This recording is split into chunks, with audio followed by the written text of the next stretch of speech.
Quero saudar a todos os nossos amigos e irmãos com a graça e a paz do Senhor Jesus. É muito bom podermos novamente nos encontrarmos para estudar a Bíblia. Nós agradecemos a todos vocês, amigos e irmãos, onde quer que estejam, estudando a Bíblia conosco. Agradecemos a todos vocês que compartilham esses estudos com os seus amigos, familiares, com grupos que você tem nas redes sociais. E também agradecemos a todos vocês que nos escrevem, dizendo de onde vocês acompanham conosco os estudos diariamente. Mando aqui um alô especial para Nercilene Lima do Nascimento e também os filhos da Nercilene, o Adeilson e o Adenilson, e os netos Alain e Arthur, são de Mojuí dos Campos, em Pará. Josilene Reis é de Salvador, Doraci Jesus Scobi é de São Carlos, em São Paulo, Rosa Santos é de Juazeiro, na Bahia, Cidival e Eliana são de Guaxupé, em Minas Gerais, Nelma Gomes de Alto Caparaó, também em Minas Gerais. E os demais, mandaremos também um alô para vocês. Que Deus abençoe e iremos orar. Pai nosso que estás nos céus, aqui nos encontramos diante da Tua presença, agradecidos por este dia que nos concedes e também agradecemos estes momentos que teremos estudando a Tua Palavra. Uma vez mais pedimos que o Teu Espírito Santo esteja presente em cada um de nós, nos dando entendimento da Tua Palavra, nos ajudando a colocá-la em prática em nossa vida. Pedimos que abençoes a todos os irmãos, amigos, onde quer que se encontram, aqueles que nos pedem orações, que também recebam as bênçãos especiais que estão necessitando para as suas vidas.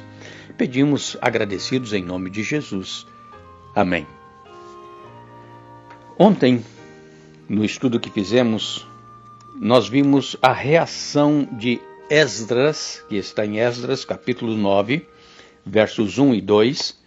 E hoje nós vamos ver então qual foi a ação, o que Esdras fez com relação a esta prática de casamentos de pessoas da nação judaica com pessoas que não eram dessa nação, os que eram inimigos do povo de Deus. Nós vamos ler Esdras, capítulo 10, versos de 1 a 4. Nos diz assim: Enquanto Esdras orava e fazia essa confissão, essa que nós vimos aqui no capítulo 9, especialmente os versos 6 a 15, enquanto Esdras orava e fazia essa confissão, chorando e com o rosto no chão, diante do templo de Deus, uma grande multidão de israelitas, homens, mulheres e crianças, se reuniu e chorou amargamente com ele. Então Secanias, filho de Jeiel, descendente de Elão, disse a Esdras: Fomos infiéis a nosso Deus, pois nos casamos com mulheres estrangeiras dos povos desta terra. Apesar disso, há esperança para Israel. Façamos agora uma aliança com o nosso Deus, firmando que nos divorciaremos de nossas esposas estrangeiras e as mandaremos embora com seus filhos. Seguiremos seu conselho e o conselho dos outros que tremem diante dos mandamentos de nosso Deus. Que tudo seja feito de acordo com a lei de Deus. Levante-se, pois, é seu dever nos dizer como corrigir essa situação. Nós o apoiaremos, portanto, seja forte e faça o que tem de ser feito. Esdras estava no templo, exatamente naquele horário em que fazia o sacrifício da tarde, e Esdras, então, ele começou a orar a Deus e fazer confissão a Deus do pecado do povo. E então, neste momento em que Esdras estava ali orando e chorando, uma grande multidão, diz aqui Esdras 10, de 1 a 4, uma grande multidão de israelitas, homens, mulheres, crianças, se reuniram também ao redor de Esdras e começaram a chorar também amargamente.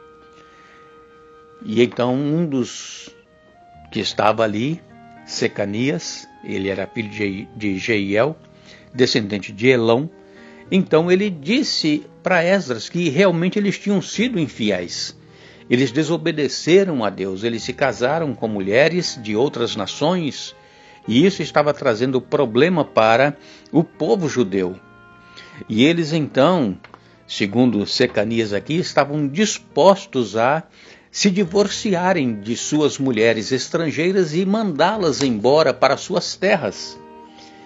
Vejam que muitas pessoas estavam ali porque muitos iam todos os dias lá no templo para presenciar o sacrifício que era feito. Era um sacrifício de manhã e um sacrifício à tarde. Isso era contínuo. Mesmo que não tivesse ninguém ali para confessar os pecados, aquele sacrifício era diário, um pela manhã e um pela tarde. O sacrifício, nós sabemos, apontava para o Cordeiro de Deus que tira o pecado do mundo, que haveria de vir, porque aqui, quando esta situação estava ocorrendo com o povo de Israel, estava ainda há mais ou menos 4 séculos antes do nascimento de Jesus. E eles então tinham fé que aquele cordeiro simbolizava o Messias que haveria de vir e dar a vida pelo pecador. E quando eles viram que Esdras, que era o dirigente recém-designado, ele estava ali afetado por uma angústia inimaginável. Esdras estava confessando os pecados do povo.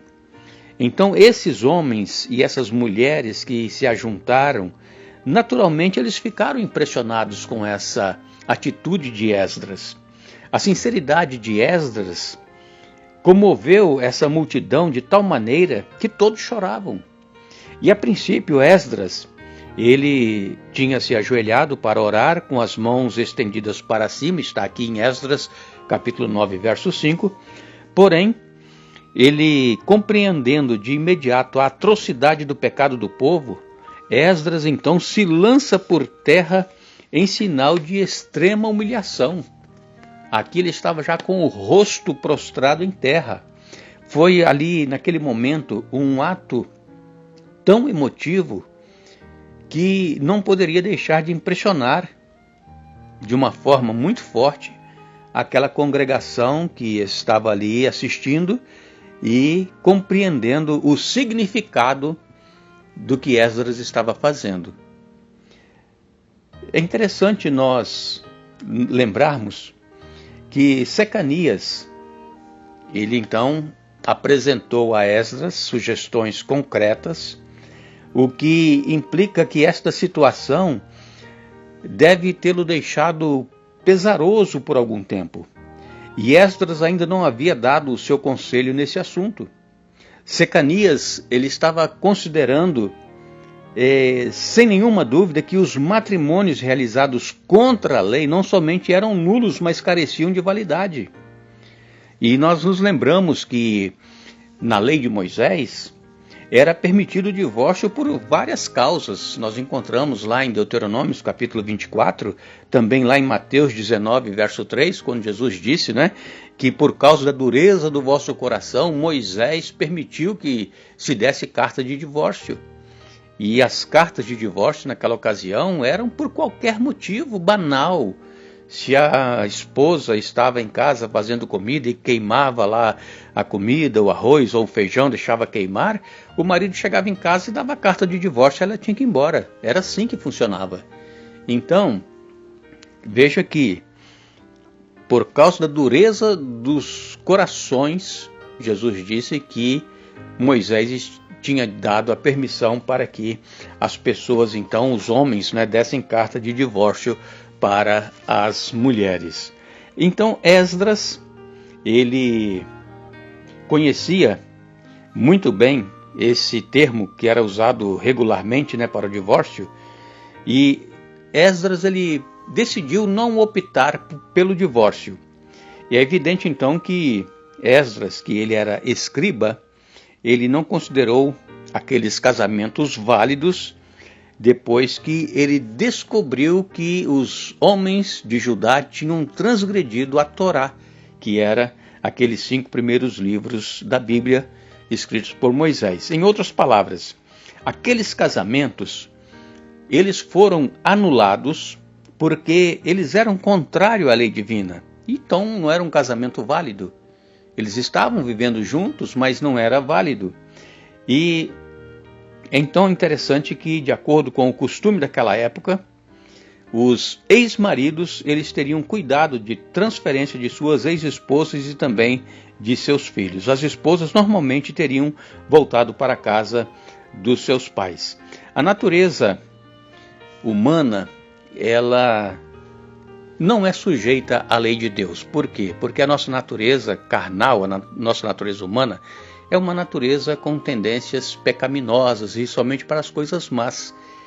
E é por isso que esses homens de Judá, mesmo sabendo que estava escrito na Torá que eles não deveriam se casar com mulheres de outras nações, eles mesmo assim tomaram a decisão de tomarem mulheres, como eu disse já essa semana, exemplo próprio de Salomão, que foi o rei de Israel, que tinha 1000 mulheres, e a maioria delas era de pessoas que eram de outras nações.